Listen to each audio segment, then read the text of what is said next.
भारत में कोई भी उग्र प्रदर्शन होता है तो पाकिस्तान की नापाक नजर भारत पर आकर टिक जाती है। वो कोशिश करता है कि इन विरोध प्रदर्शनों को किसी तरह से भड़काए।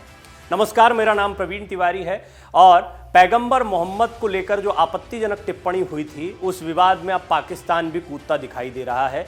विवादों में आई भारतीय जनता पार्टी की पूर्व प्रवक्ता नूपुर शर्मा के बयान को लेकर संयुक्त राष्ट्र में भारत को घेरने का प्रयास पाकिस्तान ने किया।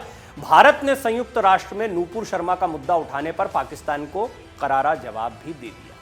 भारत ने अपने जवाब में कहा कि वो सहिष्णुता की संस्कृति को बढ़ावा देता है और सभी धर्मों को सम्मान देता है। साथ ही भारत किसी धार्मिक अपमान के मुद्दे को कानूनी ढांचे में रहकर निपटता है।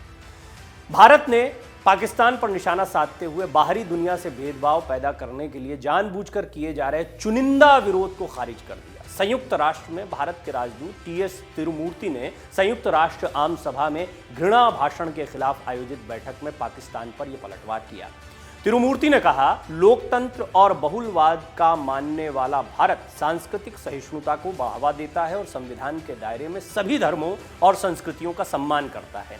किसी धर्म के अपमान के मुद्दे को हमारे कानूनी ढांचे के तहत निपटाया जाएगा। हम बाहर से चुनिंदा विरोध को खारिज करते हैं, वो भी तब जब वो दुर्भावना से प्रेरित हो और विभाजनकारी एजेंडे को बढ़ावा देने के लिए हो, जैसा कि हमने आज OIC की ओर से अभी भारत का उल्लेख सुना है। इससे पहले पाकिस्तान के संयुक्त राष्ट्र में राजदूत मुनार अकरम ने OIC की ओर से संबोधित करते हुए पैगंबर विवाद पर भारत के खिलाफ दिए गए मुस्लिम देशों के संगठन के बयान का जिक्र किया था। इससे पहले भारत ने इस महीने अपनी आलोचना किए जाने पर OIC पर जोरदार जवाबी हमला भी बोला था। विदेश मंत्रालय के प्रवक्ता अरिंदम बागची ने कहा कि भारत OIC के अनपेक्षित और संकीर्ण सोच वाले बयानों को खारिज करता है। साथ ही भारत ने जोर देकर कहा कि वो सभी धर्मों को सर्वोच्च सम्मान देता है। नूपुर शर्मा की पैगंबर मोहम्मद पर टिप्पणी और उसके बाद खाड़ी देशों की नाराजगी पर विदेश मंत्री एस जयशंकर ने भी बीते दिनों अपनी प्रतिक्रिया दी। उन्होंने स्पष्ट रूप से कहा कि वो भाजपा की स्थिति नहीं थी और टिप्पणी पर कार्रवाई भी की गई। जयशंकर ने एक टीवी चैनल से बातचीत के दौरान कहा था, सिर्फ खाड़ी देशों ने ही नहीं बल्कि दक्षिण पूर्व एशिया में भी कुछ देशों ने इसके खिलाफ चिंता व्यक्त की थी। हालांकि वो इस बात की सराहना करते हैं कि पैगंबर मोहम्मद के बारे में जो कुछ भी कहा गया वो भारत सरकार की स्थिति नहीं थी, भारत का स्टैंड नहीं था।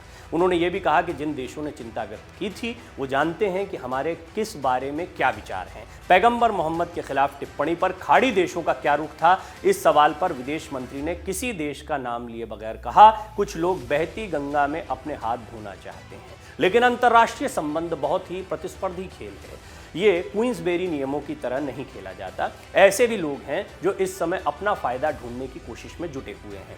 उन्होंने कहा, हमें ऐसे मामलों में अपनी बात रखने की जरूरत है। हम ऐसा कर भी रहे हैं। आप देख सकते हैं कि भारत की सही स्थिति को लोग समझ भी रहे हैं। पैगंबर मोहम्मद पर बयान देने के लिए भाजपा ने 5 जून को अपनी राष्ट्रीय प्रवक्ता नूपुर शर्मा को सस्पेंड कर दिया था और अपनी दिल्ली यूनिट के मीडिया प्रमुख नवीन जिंदल को पार्टी से बाहर का रास्ता दिखा दिया था। भाजपा नेताओं की विवादास्पद टिप्पणियों की कई मुस्लिम देशों ने कड़ी आलोचना की थी। पैगंबर मोहम्मद के खिलाफ उनकी कथित अपमानजनक टिप्पणियों पर कुछ मुस्लिम देशों के विरोध प्रदर्शनों के कारण विवाद बढ़ गया था। इस विवाद में पाकिस्तान भी कूद गया और पाकिस्तान को भारत ने करारा जवाब दिया और कह दिया है कि भारत का स्टैंड क्या होता है इस तरह की टिप्पणियों पर। और जहां तक किसी भी धर्म के सम्मान की बात है, भारत की स्थिति, भारत के स्टैंड को पूरी दुनिया जानती है। नमस्कार। डाउनलोड करें अमर उजाला ऐप और पाएं खबरें लगातार। अगर आप ये वीडियो YouTube पर देख रहे हैं तो हमारे चैनल को सब्सक्राइब करें और बेल आइकन को दबाना ना भूलें। अगर आप Facebook पर ये वीडियो देख रहे हैं तो हमारे पेज को लाइक करें।